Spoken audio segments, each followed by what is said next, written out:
Hi, welcome everyone to today's SageFORWARD webinar. I'm your moderator, Emily Sweeney. If you're just getting here, go ahead and shuffle in. I see a few virtual seats right up front.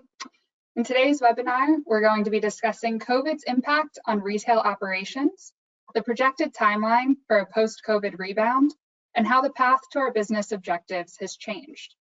We'll look at the 6 paradigm shifts that have resulted from the pandemic and 6 technologies that can help us collectively move forward. Your presenter today is Ivy Dixon. With more than 20 years of experience in Pro AV and digital signage commercial hardware, software, installation, integration, and solution delivery, Ivy has a deep understanding of the intricacies of digital signage. Prior to joining SageNet, Ivy held roles in senior solutions and sales engineering at Scala and Nano Nation. Following the presentation, our lead solutions architect, Mr. Raj Multani, will be joining Ivy to answer your questions. If you're joining this meeting via a web browser, you can ask questions at any time using the question mark icon towards the top of your window. If you're joining via the app on your desktop, please open the pane on the right and use the question box towards the bottom. Please note that today's session will be recorded and distributed following the webinar. And without further ado, Mr. Ivy Dixon. Thank you, Emily, and thank you for everyone who's joined us virtually today. An exciting topic and something that I'm excited to present on. So we're going to dive right in to SageFORWARD, our brief and brainstorm. 2020 has hit like no other. And in reality, in March, we turned the corner in the middle of March, and all of a sudden everything stopped. And as we started to take that in over the weekend of March 14th, we all realized we weren't exactly sure what was going to happen. And SageFORWARD was one of the things that came out of the last 9 months. SageFORWARD was an opportunity for us to say, what is this really going to look like? What are we really dealing with, and what does it mean?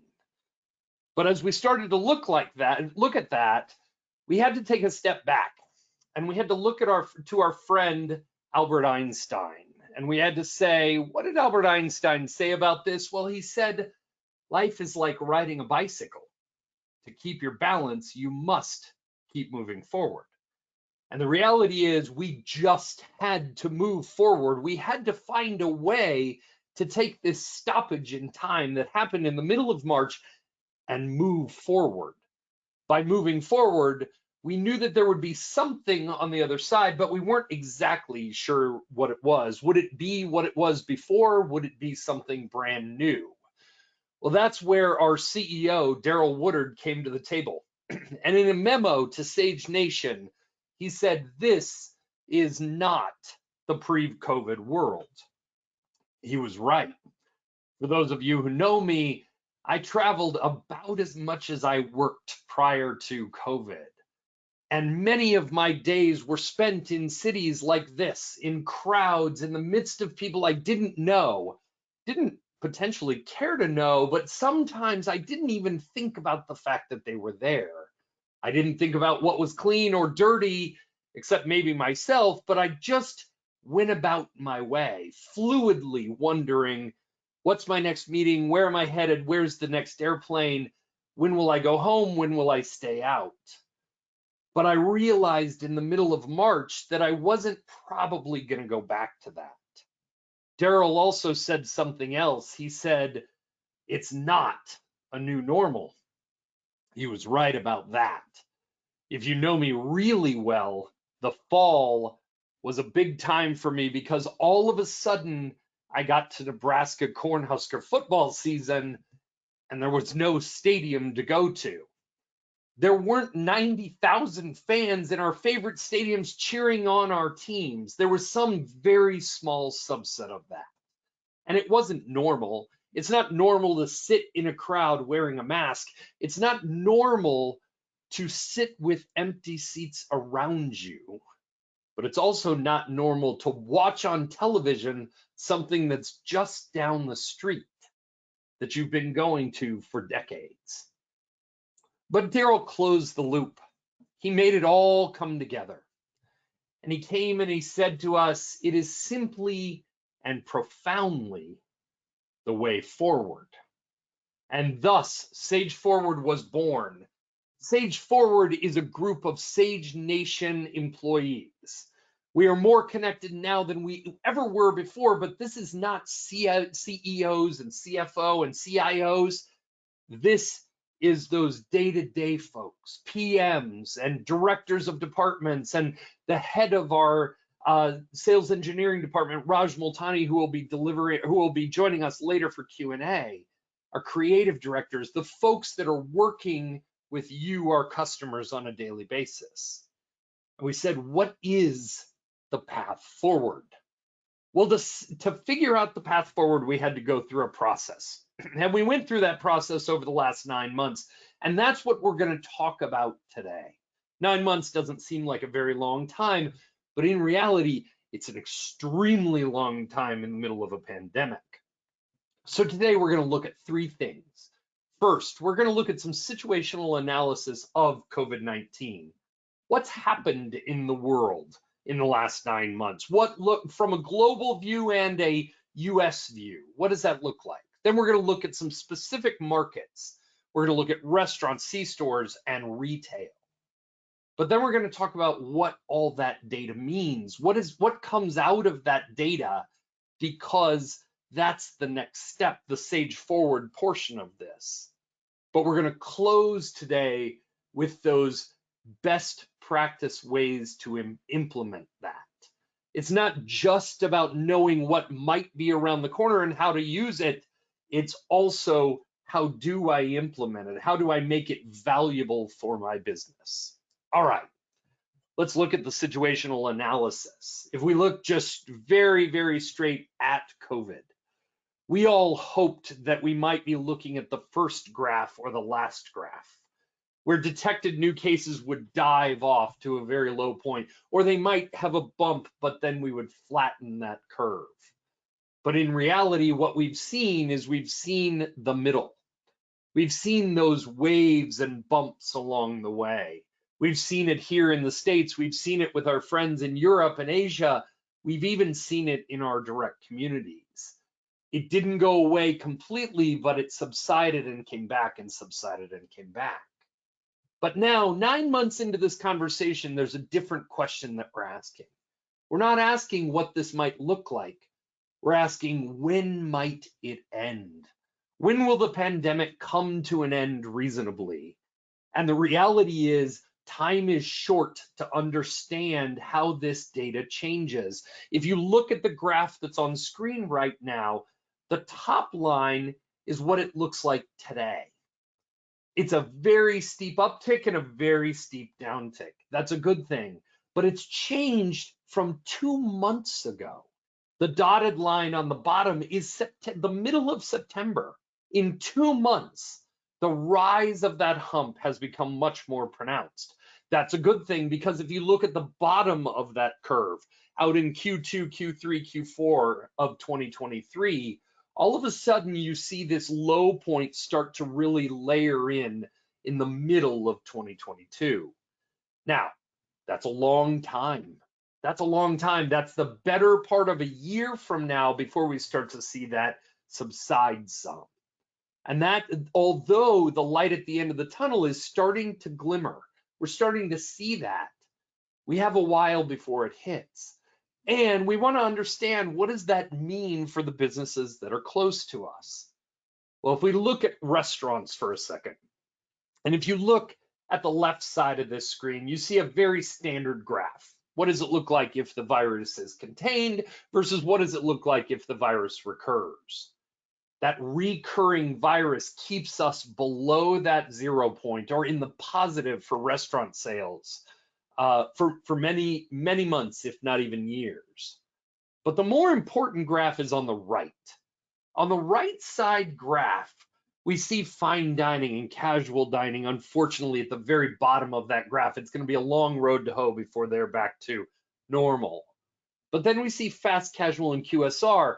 They're creeping up.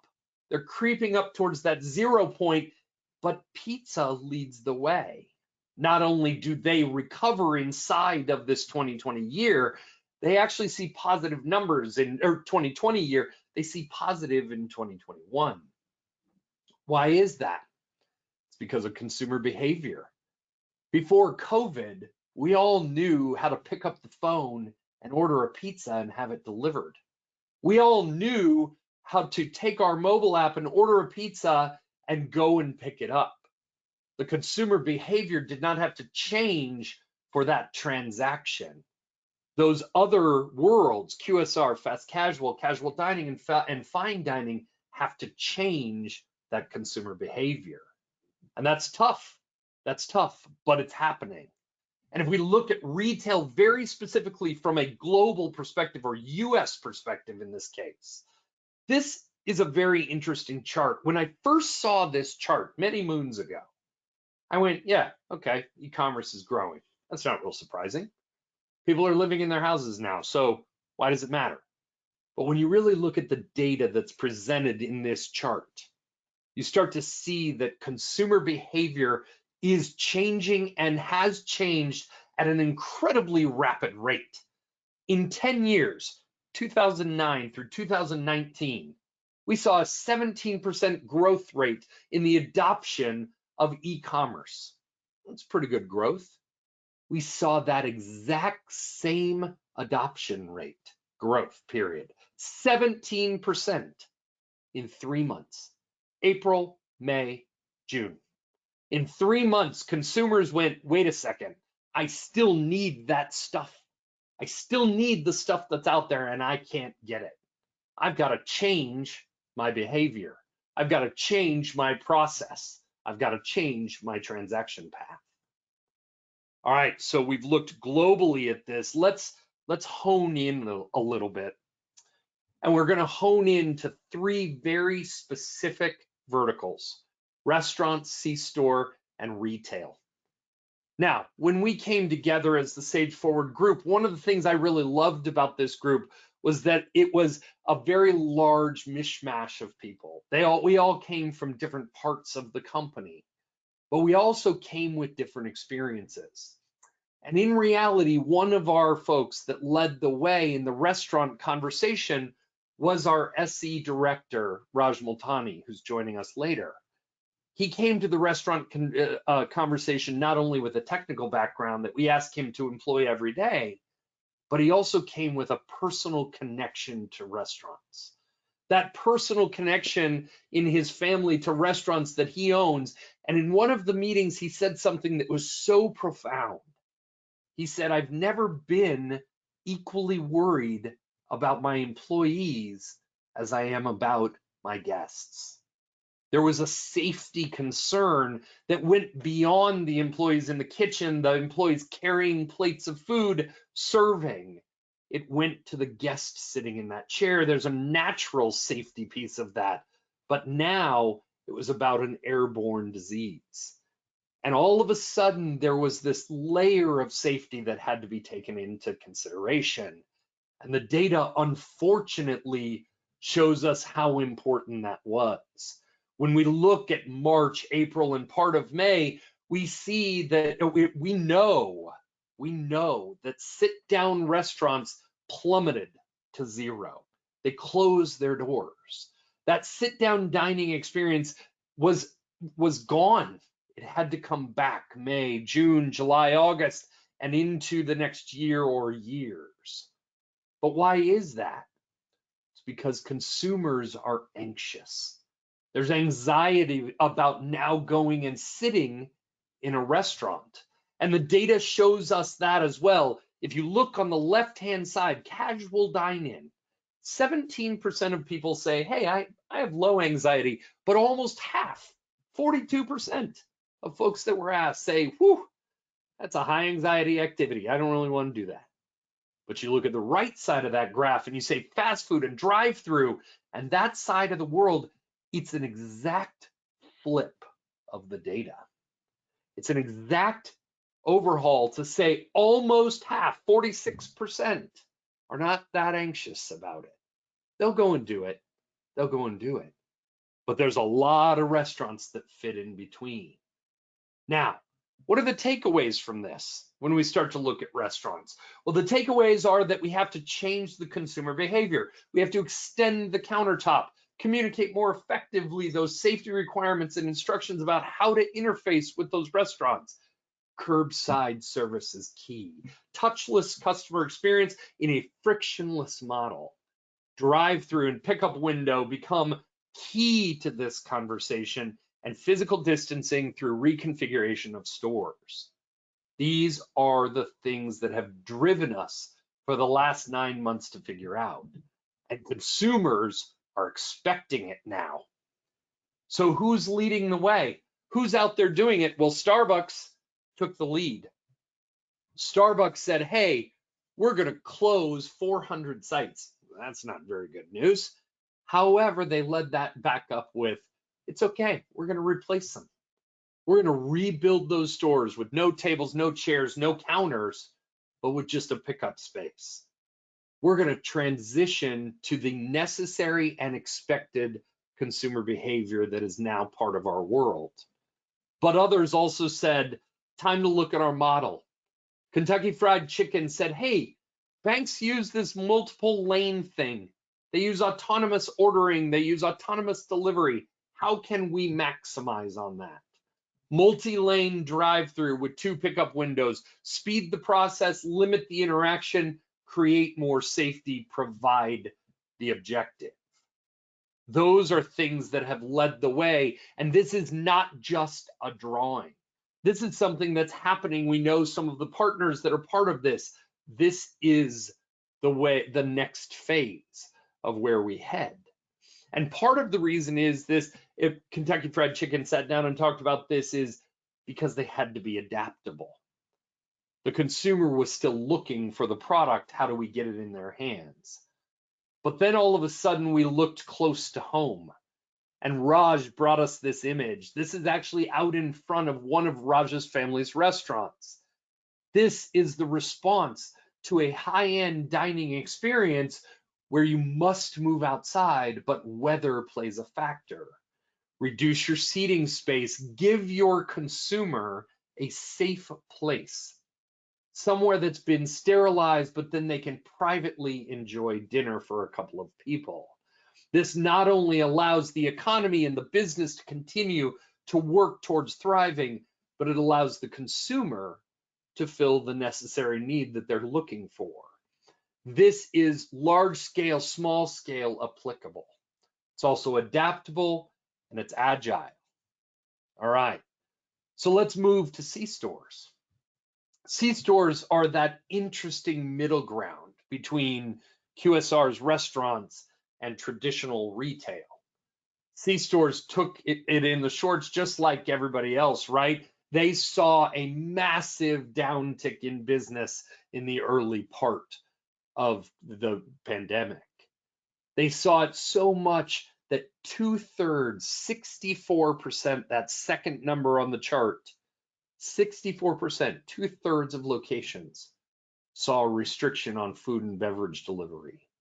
For those of you who are sitting out there who know the C-store world well, food and beverage have become their mainstay.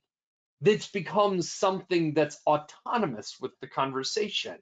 It's expected of the C-store environment. So for 2/3 of them to have a problem, that caused them to look other ways.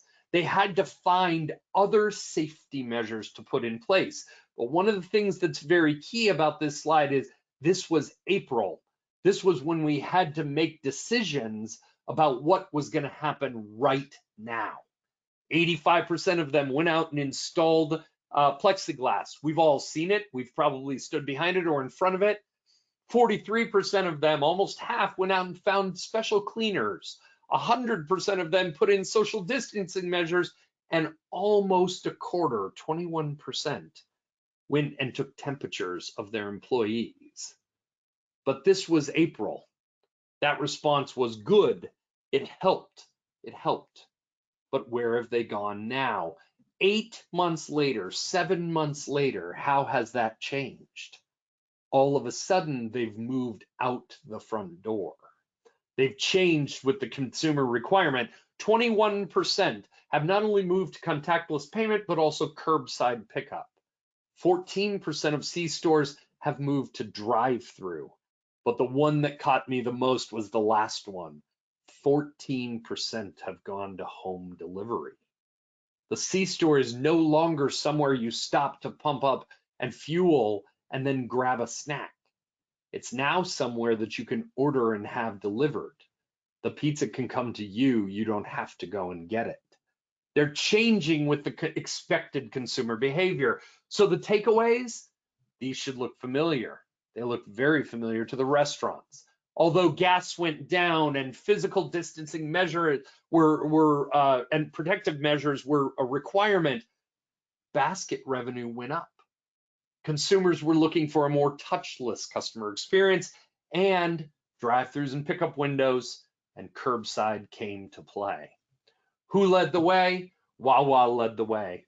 If you look at the date on this post, 6/11. We'd only been in the lockdown for a few months. At this point in time, Wawa said, curbside. Curbside's the answer. We have to get our product that's inside, outside. But they even took it another step. They said, let's not worry about the customer getting to us. Let's take everything out to them. What's inside is more important. So let's put fuel over here, but give them a drive-through where they don't have to come inside to pick it up. But the other brand that led the way was Casey's. Casey's General Store is in my area. If you're in the Midwest and you've been to a Casey's, you know the digital push is big. Not only have they done menu boards for years, but this year they launched a mobile application. Now that in and of itself is not that big of a deal. It was great, but maybe what you wanted, maybe what you didn't. They also did loyalty points. That also was great. They let you browse their products. Again, great. But then they took the transaction and where it paid off, they made the transaction fit the expected outcome. And now the transaction, you can actually you can make your order at home, pull into the pump, fill up, tell them you're there, and someone will bring it out to you. The green field of the forecourt and the pump side delivery has now become a reality for these brands. It's no longer just draw them out of the pump and into the store. It's no longer there's a parking lot for you to put your car and come inside. It's now making value out of that asphalt. All right, so let's transition now for a second over to retail. Retail's that really hard environment. And it's hard because some of it's essential, like we were just looking at. Some of it, like Walmart or Target or those things, fit in the essential categories. But some of it is non-essential. And that's a hard one to talk about. But if you think all the way back to the hockey stick, the leap slide where the e-commerce went up, there's an expectation that e-commerce is becoming sticky. And if you're buying online for Christmas right now, you're probably doing it more often than going to the store. But here's the most important part. Retailers are really considering what to do with underperforming stores. Almost a third of those stores may not be reopened. The landscape of physical retail is changing. The shift, though, to contactless payment and curbside pickup, just like the other markets, is becoming a staple. Why is retail looking at this? They're looking at it because of what's called the K-shaped recovery. K-shaped recovery is something that came out in COVID as something that can be very painful, or it can be very wonderful. Recovering industries, technology, retail, or essential retail, as I say, software services. But then there's those markets that are dying or falling off: travel, entertainment, hospitality, food services, and non-essential retail. Technology gives them the upper hand to get out of the downside of the K. It gives them the upper hand to move to a U-shaped recovery rather than the lower portion of the K in a K-shaped decline. Is this working? That's the big question. Are the consumers buying into it? They are. When we looked at this pie chart during SageFORWARD meetings, at first I thought, yeah, okay, home delivery is growing. We know that because we saw the leap slide. Automation in warehouses, it's easier to get multiple orders and have them all in one box. And then something jumped out at me. 44% of this pie chart, almost half, fit in curbside checkout and contactless payment. The consumer changed the behavior. The retailers are changing the path. We're going to talk about that in much more depth here in a minute. But let's recap what we've looked at here from this perspective. Let's look at what this means. What does all this data mean? When SageFORWARD came together as a group, we sat during meetings and we got piles of data. What does it mean? It means two very clear things. There are 6 paradigm shifts in all verticals. There is unprecedented health and safety concerns. As I talked about earlier, I was a major traveler before COVID. I traveled once in the last 8 months.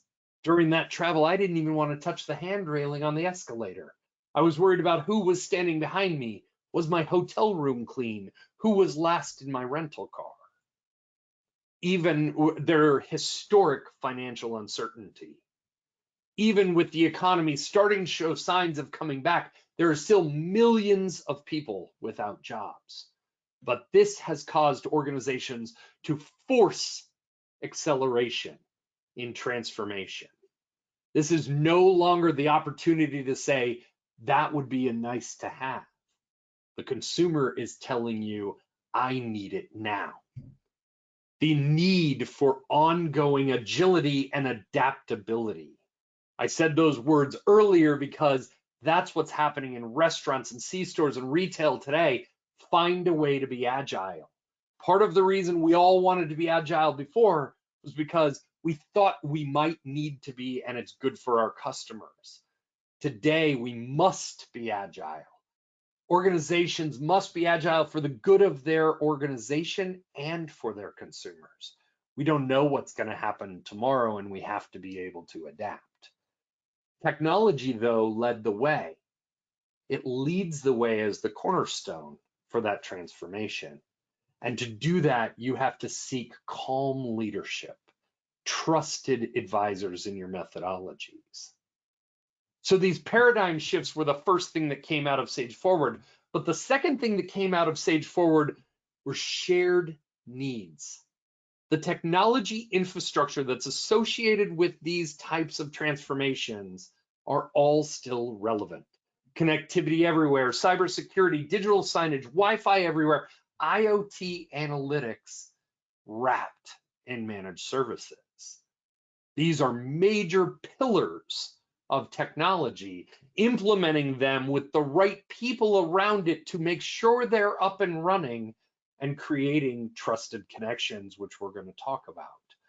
But these shared verticals don't go away. It wasn't just a product off the shelf that we grabbed. It was a combined effort of these technology pillars. So that led us to this recommendation period. And our leadership came back to us. Daryl Woodard and Brad Wise said to us, hey, what do you guys think? What's going to happen here? What are we going to do? We're an organization of doers. What are we going to do?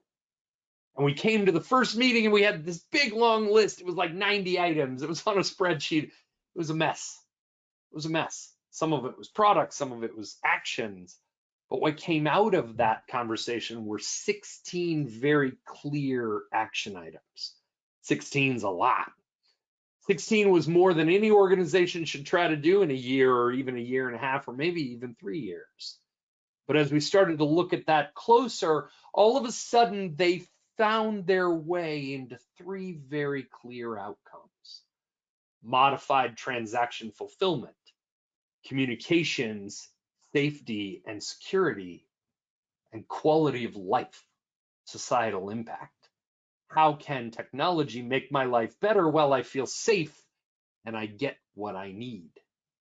Well, out of that, 4 very, very clear outcomes rose to the top. Each of these outcomes, utilizing the technology pillars that are key to implementing these types of transformations, but directed not only for the purpose of helping during the pandemic, but being valued after the pandemic is over. So first, PPE promotional signage. This came from an idea where I went to Target. And as I walked into Target, I saw this board sitting on the floor, and it was a chalkboard and it was scribbled words. And at first I couldn't even read it, but I stopped to look at it because I thought, what is that? And it was scribbled face masks out. There was a line through it. Then the next one down, Clorox wipes out and a line through it. And on down, it was items that they were being asked for. And at the bottom, it had 2 or 3 items and the location they could find it. Digital can allow for this type of flexibility. Digital brings this to life to communicate with the consumer. The consumer is looking for information. They're looking for products. How do you get it to them as quickly as possible, as safely and easily as possible? But this lasts beyond the COVID time that we're in at this point in time. But the second one came from our friend Raj Multani, welcome and safety signage. One of the things that came up during the restaurant discussion was that regulations are changing constantly. They might even change during the day. How do you safely and communicate not only to your employees, but to your consumers? You do that with the flexibility of digital. You do that through a method that gives them the information that's at the right time for the right viewer. We've used it for promotions for years, but going back to its core roots, digital signage is information. Using it for safety purposes is highly valuable in this situation. But then all of a sudden you start to expand the technology pillars. And you start to look at number 3, the expanded dining and expanded countertop. We're moving outside our front door. But the reality is it's not just tables and chairs and these little huts for people to sit in. It's also technology backbone. You have to have a mobile POS, which may or may not have a 4G connection, which means you need extended Wi-Fi, which then means you may need communications in digital to help them understand regulations or instructions about ordering, finding the menu, utilizing QR codes, updating that menu. Communication and infrastructure allow for this beyond the tables and chairs. But then you look at C-store and retail and moving outside their front doors, and we were led to number 4, curbside pump side. As I said earlier, that green field of the forecourt, there's always been this discussion of make the forecourt more valuable. We just did. The pandemic helped us. All of a sudden, people don't want to go in the store. How do you make the parking lot valuable? But to do that, you can't just turn it into a space where people pull in and magically get their items. I was on a panel a couple of weeks ago with some industry colleagues, and one of the things that came up was a joke about the fact that some people are just using orange cones and sticks and paper signs. Yep. But how can digital and Wi-Fi infrastructure and backbone circuitry help that? How can you extend that experience to not only make it better for your consumer, but also make it easier and more streamlined for your employee? All of a sudden, the technology landscape is extending beyond that front door, making it viable to suit that needed experience for the consumer. But why did these rise to the top? Why were they the things that came to the top? They came to the top because of the objective.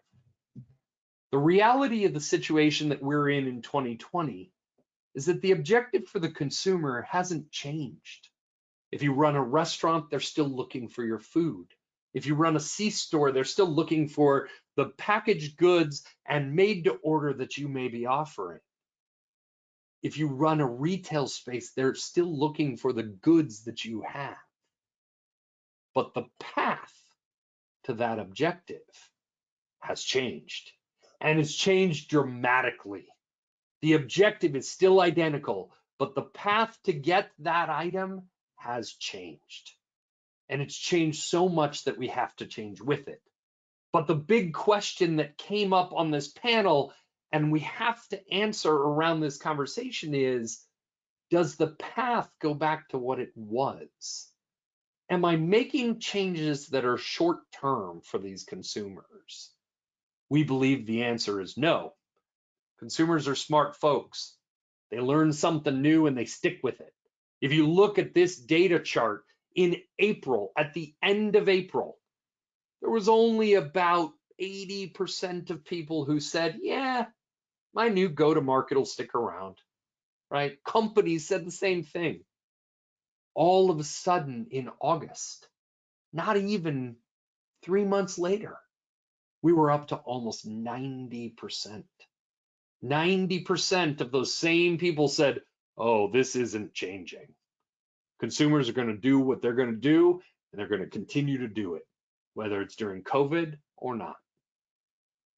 But that brings us to the next question. How do I meet the demands of the consumer when I have complex and potentially confusing business environments?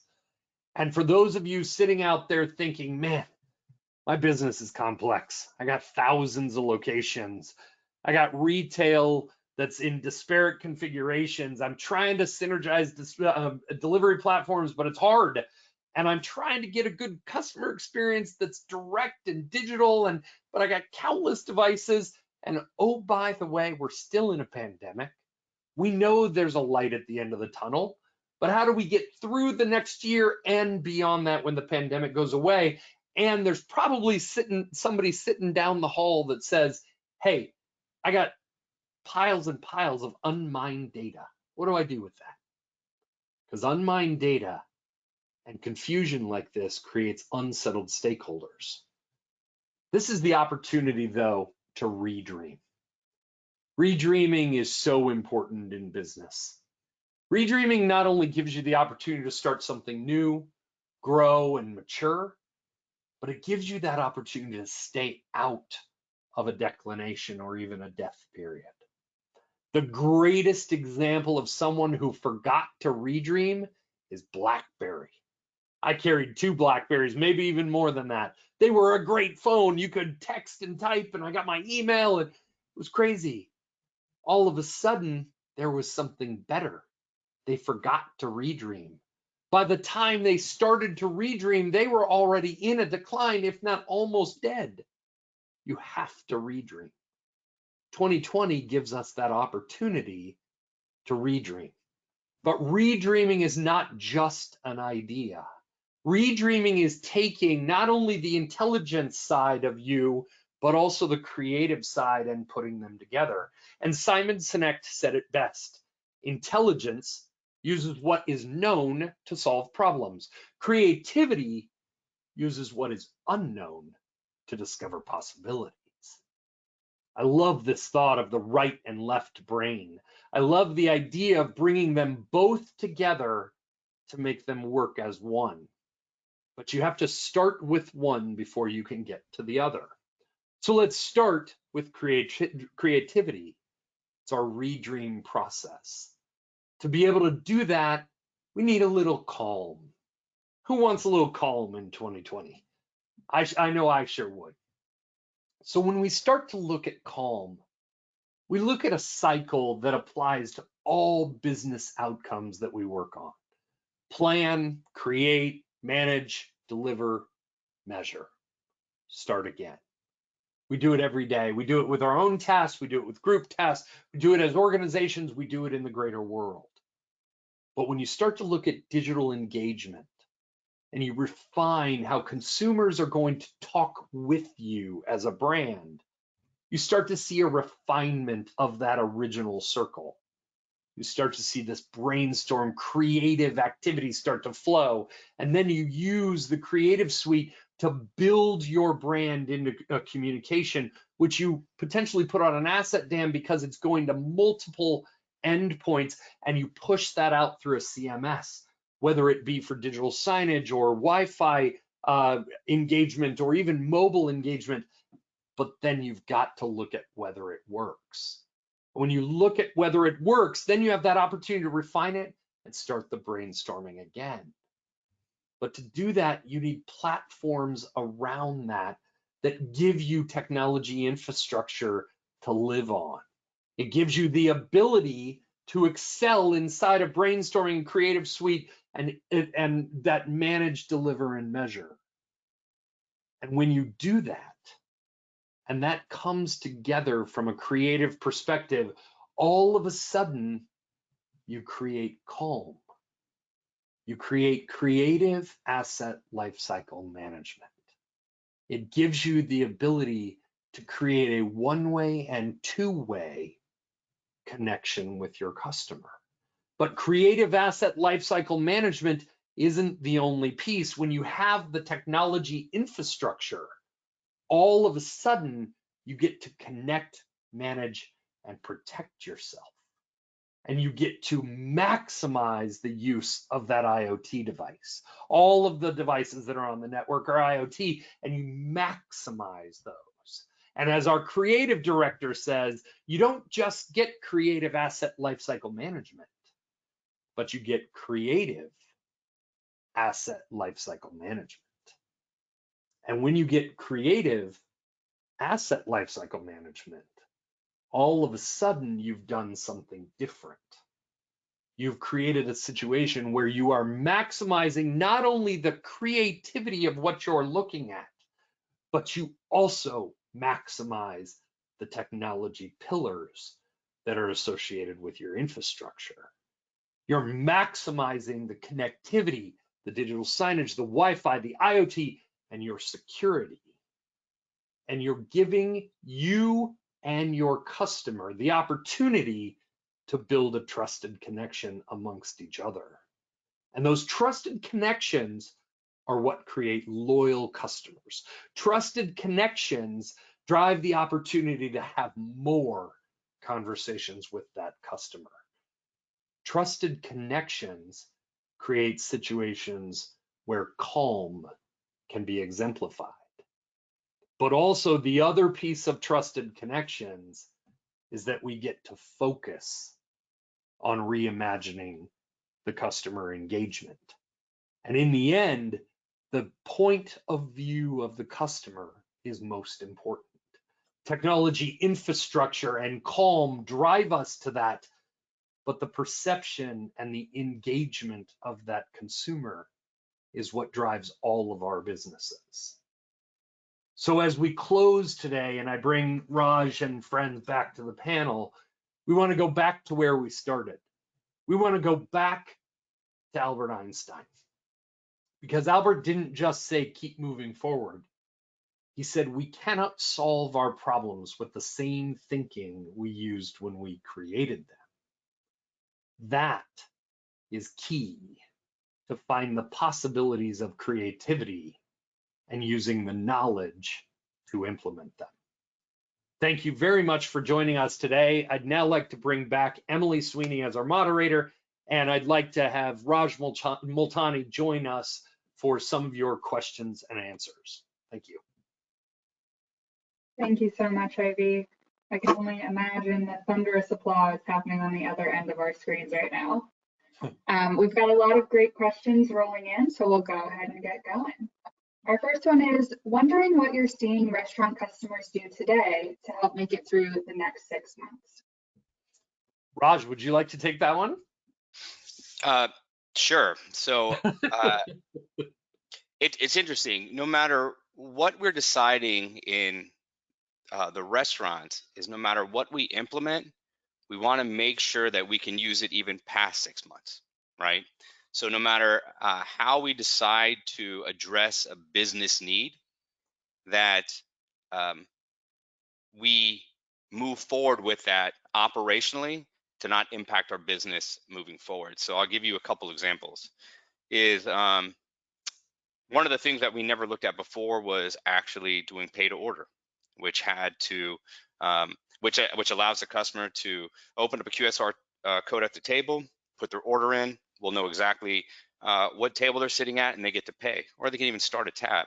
So we're taking a little bit of that kind of hand holding or that customer interaction away, but we're providing the safety they're looking for. We're still providing the location, the ambiance, the music, the safety that they're looking for.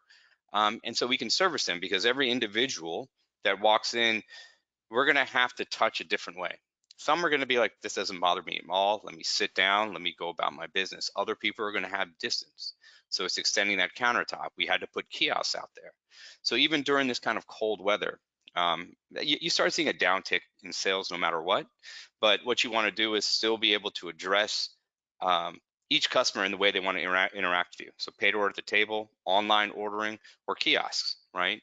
And then providing the information that they need about how they're supposed to interact with you once they come in or pick up an order or curbside. So we've been trying to use all that technology.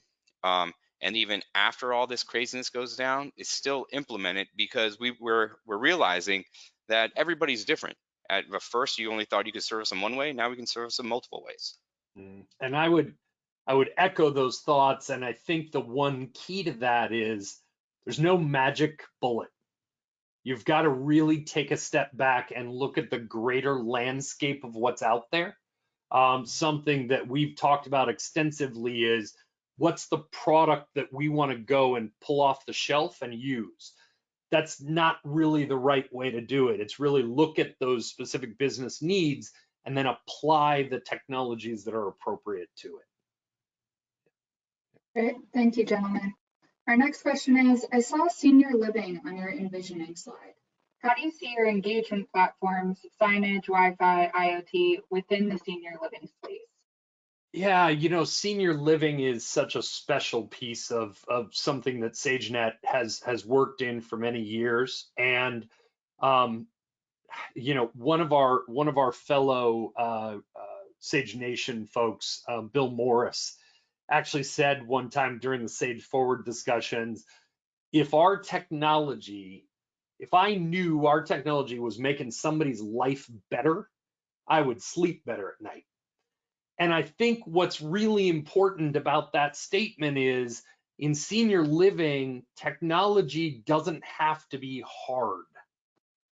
Technology has to help someone have a better life as they're enjoying their later years. So how do you use technology to unlock doors? How do you use technology right through sensors? How do you use technology to help communicate with family? This was a big discussion in SageFORWARD was, my mother is in my grandparents, but we talked about other folks' mothers or grandparents being in retirement homes where they can't figure out Zoom. They can't figure out how to get on their phones and see something, on a mobile device. How do you enable them through a simple set interface that never changes, a piece of technology that's managed on the backside, but gives them simple communication on the front side? That's also where managed services come into play at a very high level, is hold their hand. Hold their hand. It's not just about the piece of technology, it's about how they're going to use it and who's on the other end to help them. So it's really about finding ways that technology augments those tough situations. And that's where senior living can really expand that. Raj, I don't know if you have other specific thoughts or not. No, you covered it great. Thank you, Ivy. Thank you, Raj. Our next one is, we've been struggling a bit with curbside from a staffing perspective. Any suggestions to automate or make it more efficient? Raj, how are you? I'm going to ask Raj to answer that, but I'm also going to ask from the perspective of how are you handling the tents, right? Yeah. So really, curbside isn't as difficult what we found in our business, because it's quick, it's effective, but we have to make sure that we communicate with the customer in a proper way about where they're going to be, and we're delivering the product to them and not somebody else's, right? So really it has to do with a lot of integration between online ordering and our POS system. Or if they're ordering, I mean, it's no different than pay to order at a table if you generally think about it, right? So what we try to do is have enough messaging available, so people understand exactly where the curbside locations are and the spots of where we can deliver their food. When they open up their app and they send us notification, just like I'm sure many of us have done through this whole thing, we're able to deliver it. It's interesting because we are reducing the footprint inside the store. We actually do decrease the number of employees that we have on staff, because we're not servicing as many people in store, so we can actually trickle outside now, right? And then so you can service people in these greenhouses, which actually provide a few more tables for you, or you can deliver meals to curbside if needed. Yeah, and I would augment that from a C-store perspective, right? Or even a traditional retail, where you have to have an employee go and deliver that food. I think to Raj's point, the information channel, the communication that's available for not only the consumer to know where to be, but also for the employee to have the most streamlined action.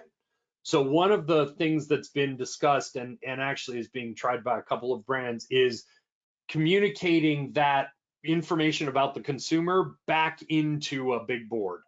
So let's say I pull up, Raj is in the restaurant, I say, hey, I'm here, I'm in curbside stall number 3. Big board comes up inside and it says Ivy Dixon stall 3. That's not viewable to me, the consumer, but it is viewable to the restaurant and C-store employee. And so the communication, understand the communication path that's going to be needed for that transaction, then look for technology ways to augment that versus having to continue the telephone chain of multiple people, right?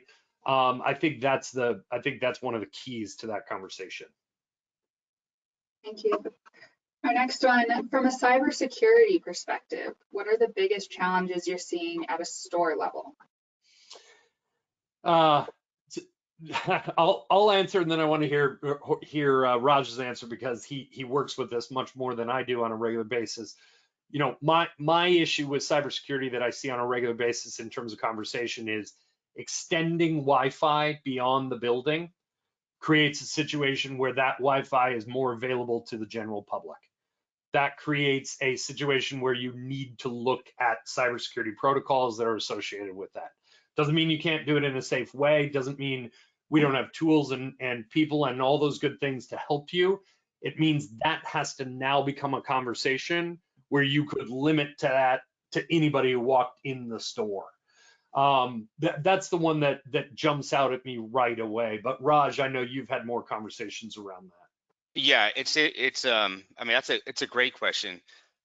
Today, from a POS perspective, there are a lot of restaurants that are just using cloud-based POS systems. So basically, they get their terminals. It does a kind of split tunnel, or even just an open internet connection if they have a router, out to the cloud, right? It might do a secure tunnel. And then all of a sudden now they say, man, we need to get some Wi-Fi. We need to bring people in here. We want to do pay to order. And they might just pop in a kind of, off the shelf AP, not understanding in scope, out of scope, PCI compliance, and all of that. And then what happens is their networks start getting bogged down. They have guests that are going on, and it's just open, and you start seeing all these SSIDs everywhere. And then I have friends who are kind of like dealing with this as well. As like, I had somebody add in items and change my whole kiosk and different pictures around. It's just because they didn't understand that you just can't drop it in an AP, because they're not as advanced or have multiple stores. So I would just recommend that when we have those discussions and people, customers are saying that they're looking for Wi-Fi, we have to bring up the topic of, hey, what are you doing from a PCI or a security or a firewall perspective if you are now going to turn on guest Wi-Fi, or actually have PCI enabled devices that now need to gain Wi-Fi access into your network that need to be in scope. So, that is, of course, something that we can address, but those are a lot of the conversations we're having. People are just like, I'm going to turn on Wi-Fi, life will be great, but they're not looking at the ramifications of it. Yeah. Absolutely. Thank you. Next one, we're a growing chain and feeling a bit stretched from an IT perspective. At what number of locations does it make sense to outsource network services? Yeah, that's a great question. Managed services cover a wide gamut in the technology portfolio, and I think there's times where it's valuable for someone to engage a managed service provider on a digital signage environment versus where someone might engage a managed service provider on the network side of the environment, right? However, what I think is actually key to the question is you're a growing chain. And the key to that conversation is, where does the IT and AV requirements of your business require you to decide, do I build out more people, or do I go to a partner and look for an expanded portfolio of services? So if you are, Raj, I'd love to hear your commentary, but anything above 10 to 15 sites is going to be a conversation. If you're at 25 or 50, it's a given, right? 10 to 15 is harder depending on what you're doing. The 25 to 50 is a given, and when you get above that, then it becomes very complex. Raj, I don't know if you have other commentary there around the numbers from what you've seen. Yeah, I mean, I would agree with those numbers, and I think it really comes down to asking that question is like, which I always do is like, don't you want to be doing something to innovate your company? As an IT person, don't you want to, invent that long-lasting light bulb for your organization instead of worrying about the standardization or the operations of your existing network? Yeah. Right? Like, that's what we do. Why don't you work on the app? Why don't you figure out how to deploy something that's going to benefit your company to generate money, as opposed to being down in the grind of worrying about the stuff that we worry about, keeping the network up. Mm-hmm. So. Yeah, that's a great commentary. Fabulous, thank you. We're coming up to the top of the hour, so this will be our last question. You talked about CALM. Does that apply just to digital signage? Oh, that's a fantastic question. No, it doesn't. It applies to consumer engagement. If you are trying to have a conversation with that customer, if you are trying to engage them in your brand and then have either a one-way or a two-way communication around engaging, helping them to understand what you offer, and then getting them through a transaction that is digital, CALM applies. Because in those scenarios, creative asset lifecycle management is the key. Content is king. It is the pinnacle of those experiences. Whether I'm logging into a managed Wi-Fi portal, or I'm looking at my mobile app and I'm trying to figure out what the UI UX experience is, or I'm staring at a digital menu board or a promotional screen. The end result of that is content. Creative assets drive that, and their life cycle drives those communications. So CALM comes from creating a life cycle, a natural life cycle around that engagement protocol with the customer. So it's a really fantastic question, and it's I think a lot of people miss the fact that it's important to any time you're going to communicate with those consumers. So Great. Excellent. Well, thank you so much, Ivy. Thank you, Raj, and thank you to everyone who tuned in.